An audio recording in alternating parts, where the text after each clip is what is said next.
Sawadee Krab and welcome to the Funky Pod. And it's Monday, and you know what that means. MMA Monday, the OG, the one, the only, the original, back in your life, MMA Monday, where, again, I don't review MMA unless it's one. If it's one championship, I review and I preview for UFC and so on. I'm not doing this because you go watch Luke Thomas, Brian Campbell, Anthony Smith, and that other dude on Anthony Smith podcast, Ariel Helwani, and so on. So you don't need me there. I'll try to look into like how is the media being used and how's the media using the fighters or the content and so on. Because, well, that's what I do for a living, teaching media stuff at university. It's very hard. I know I get messages like, dude, you're saying you're not reviewing, but then you do it anyways. It's hard to like keep your excitement / your opinion out of it, right? So I'll try again. So UFC285 is today's topic. The next one championship event is on March 25th, the pay-per-view event. They have one Friday fights now every Friday from Lumpini Stadium. They don't announce the fight cards as much ahead of time, so it's a Monday, so they don't announce the fight cards.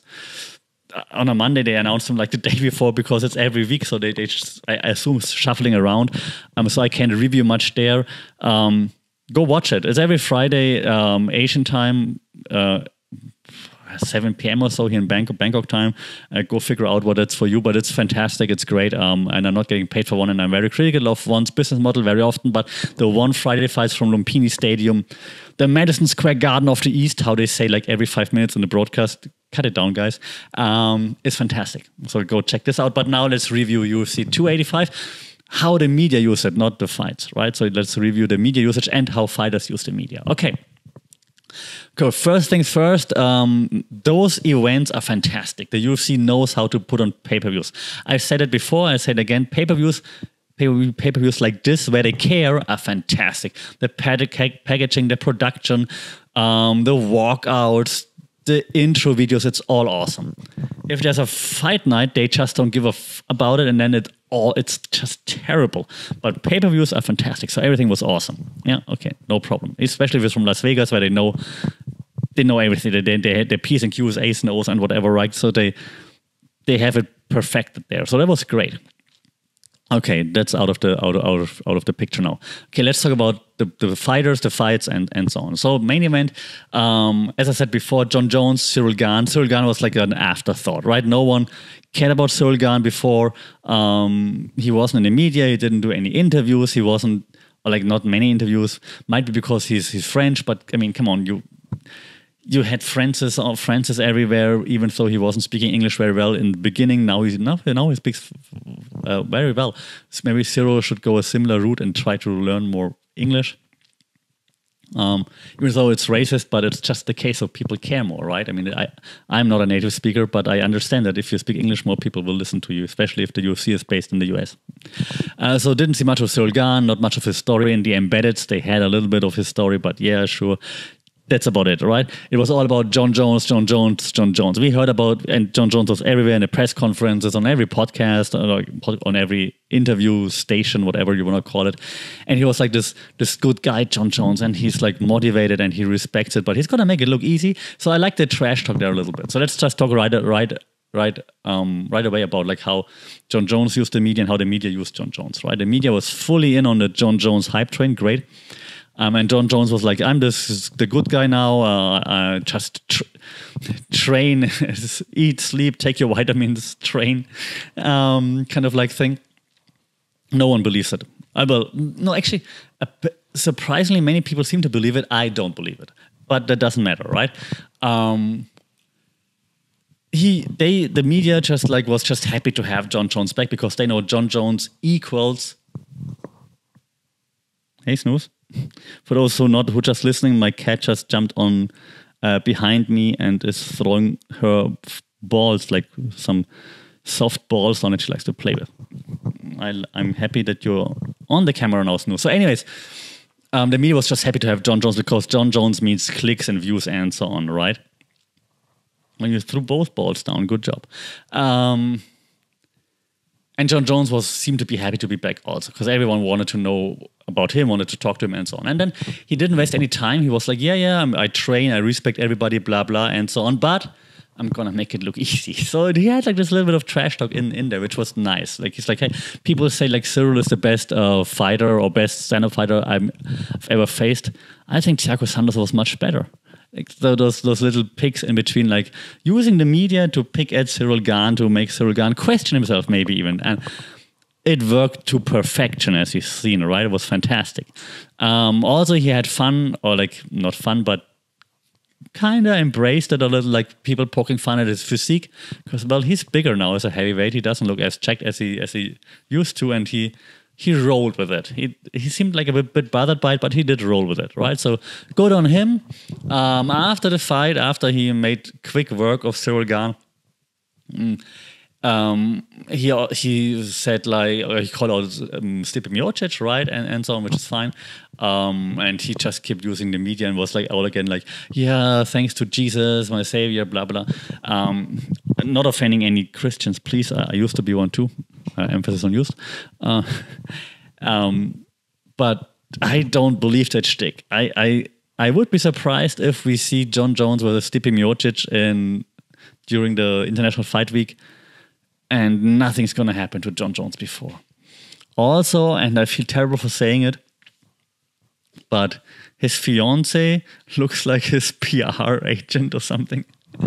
Please forgive me for saying that. I know it's very sexist. No, it's not sexist actually. It's stylish. It's style. Just the way she dressed. Is that a thing to judge someone by his style? Probably it's a thing. Classist, no, but job is, I don't know. You tell me what I just did and how I offended someone.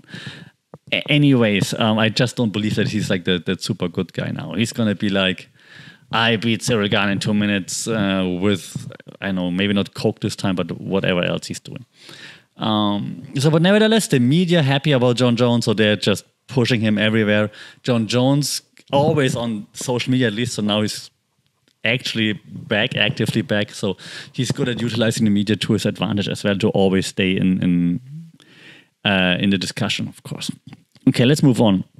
Valentina Shevchenko also used the media now after she lost to Alexa Grasso very well. Before, she was in all the platforms, interviews, and saying like, yeah, but she didn't dismiss Alexa Grasso. She just didn't talk much about her, which might have been a bit dismissive. She talked about Aaron Blanchfield and so on. So that might have now come back and bitten her in the butt. But now she's like on Twitter, like, yeah. And also dismissing Alexa Grasso a little bit. She's like, yeah, I dominated all the rounds, got caught, so hey, immediate rematch, let's go. So, of course, you use the social media to ask for the immediate rematch. Makes sense. And, I mean, Alexa Grasso was open to it. She's like, yeah, of course, she gets the immediate rematch. But that attitude, I mean, you have to show that on social media. Like, hey, I won all the rounds, so I deserve the rematch right away. Yeah, makes sense. But did she really win all the rounds? So she didn't, right? So I do hope for just Valentina's sake, because I like her, because she trains here in Thailand a lot. So I just hope for her sake that she takes it more serious and that she knows that she lost like almost 2 rounds. Okay, but she uses the media well now, like asking for the rematch. Alexa Grasso is like, yeah, you can have it, so all good.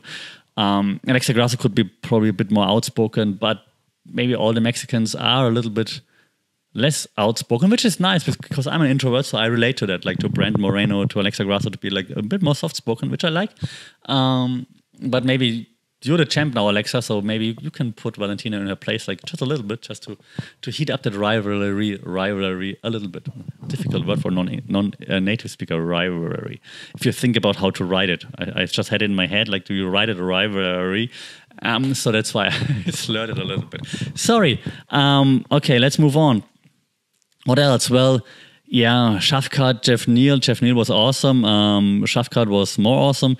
But we kind of, media-wise, I mean, the media should run with Shavkat, like this walk-off, I mean, submission and just letting him drop to the floor. It looked like John Jones versus Lyoto Machida, right?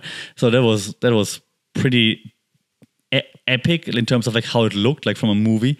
So run with that, like, even though he doesn't speak English and so he doesn't do much media, obviously, but just have that in all your, I don't know, hype packages or something, I think. So you should, Shavkat Rakhmonov should get all the hype in the world now, I think. After that display, you can take so many clips from that fight and just like hype it up. And hype up that he doesn't speak English. Hype up that he doesn't do media. That he's like that quiet guy, the quiet assassin who just goes out, kills you, and then just goes back home. Like, just, he's like more Khabib than Khabib. Like, not in terms of fighting style, but in terms of like behavior. He just shows up, he kills his opponent, and then he goes back. So make this his thing. Make this like into like a hype package, and then sell it. Because Shavkat Rakhmonov is the real deal, and the media should use him in that way. And of course, I understand that he can't use the media in that way because, again, he doesn't speak English and it's not his personality, but the media should run with it. His PR team should run with it. If you don't have a PR team, Shavkat, come here, we'll do it for you. For free even. let's get you like the hype you deserve, man, because Shavkat Rakhmonov deserves all the hype. But can't say much about the media usage just yet, but the media should just pick up on him and just like should show him like everywhere all the time. He's the boogeyman. Like, Shavkat Rakhmonov is the boogeyman because, like, while Kamsat ragdolls people, yeah, whatever, it looks awesome, but this walk off squeeze and just let him drop, that's the boogeyman. So go with that. He's the boogeyman, I think. You should run with that. Like, that's how you sell it, in my opinion. Okay, the rest, also all awesome fights. I mean, I can't go through everyone, and not everyone can have like the media attention they might even deserve. Cody Garbrandt, very quick, should be really quiet. I mean, good job winning, obviously, but again, talking about media stuff, like, he shouldn't be out there being like, yeah, let's go, because I mean, in the end, it was a little bit lucky. Yes, he won UD, but I mean, that last round was like not great. So he calmly call someone out, not call someone out like, yeah, I'm the shit, let's go, because that wasn't as convincing. Other than that, well, the fights were all awesome. Again, UFC did a great job highlighting them or showcasing them. I can't go through all of them, but I think like the media focus will be on the main fights anyways, and so that those fighters should be utilizing the media a bit more. Well, I'm lying. I have to mention one more. Obviously, Bonical. Dude, if you knee someone in the nuts and then you win after what happened right after that nut shot, I mean, yes, you dominated, but don't be that arrogant now. Like, I saw him just a little bit on an area, like saying, didn't hit the nuts, it's the angle. I mean, that angle must be really distorted if that wasn't the nuts. Like, I mean, whew. I don't know how that angle can be that distorted, to be honest. And I mean, the guy, Jamie Pickett, immediately grimaced. So I still think it was a nut shot. And so if you win decisively, but not pretty, if that's something like here in Thailand, that would be like a criteria. Like they say it's mais wai. It's like not pretty. If you throw some ugly shit when you in a Muay Thai fight, they're like, doesn't count as much. Like, it needs to look nice. You need to have good technique. And the technique of Bonical wasn't that great. Like, the wrestling is great, but then the sub wasn't that great, of course. But anyways, if that happens right after you knee someone in nuts, and now I'm reviewing fights. No, I'm not. But I'm saying, if you do it like this, yes, you say, I won in a dominant fashion, of course. But maybe don't call it like a fake thing. Say like, I'm not sure if I really hit him. I don't think I hit him. I was aiming for the thigh. Maybe it grazed him or something. It's unfortunate, but it happens in fights. Not like, it wasn't him and he's just faking it or something. Because that's just not cool. Come on. Yeah, so I think, yeah, that's a takeaway is also that there's nothing real clippable from that fight for the media to use to hype Bonical. Like, from this fight, there's not much you can clip from besides maybe the end, the submission, but otherwise there's not much to take from that, I think.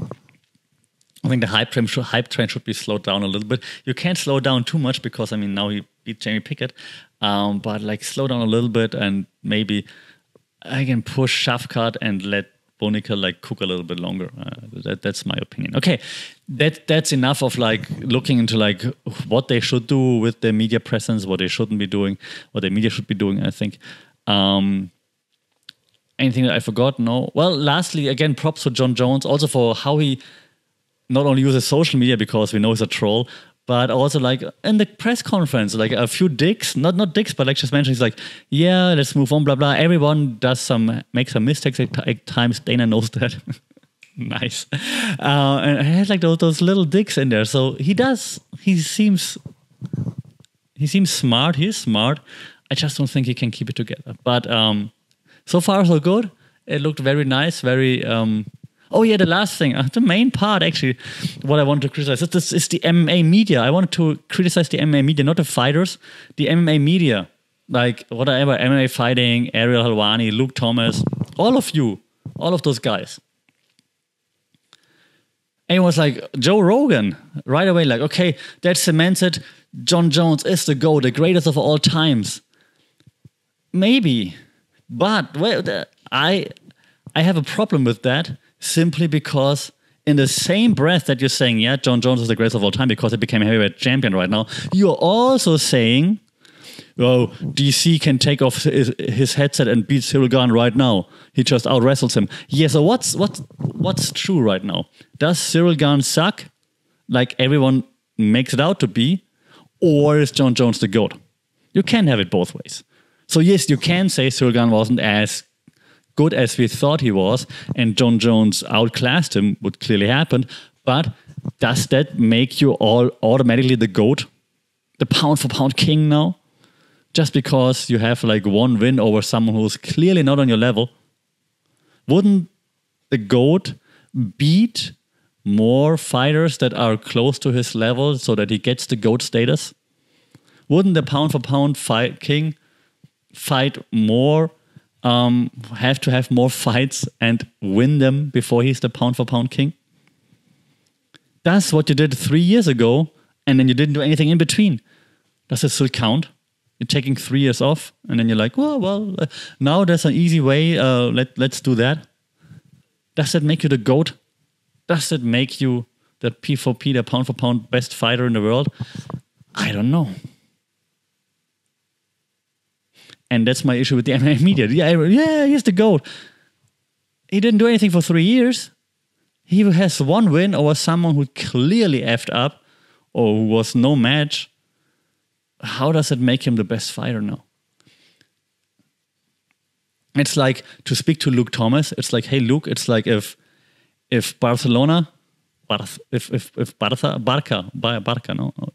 Barca beats Getafe or beats Tenerife 7-0. I don't know why I say 7-0. If Barca beats Tenerife, for example, right? And I'm a huge Tenerife fan, by the way. I live there, so I love Tenerife. But if Barca, it's the best masculine club, the best club in football, obviously, and they beat like a lower level football club, does that make them the best club in the world? No, it doesn't. Barca hasn't won the Champions League, for example, in a while. Hasn't won the Spanish Primera División. But they win like one match against Getafe, against Tenerife. Does that make them the best team in the world? The best team of all time? Probably not. For the NBA fans, for the Americans who don't speak football,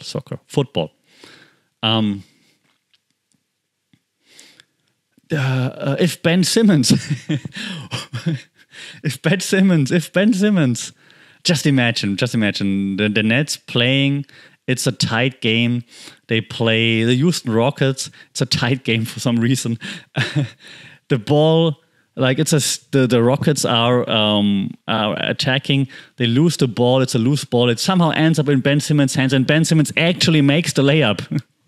Is he the best player in the world because he made the layup and won the game for the Nets? Probably not, right? So why is Jon Jones now the best fighter in the world by defeating someone who wasn't on his level?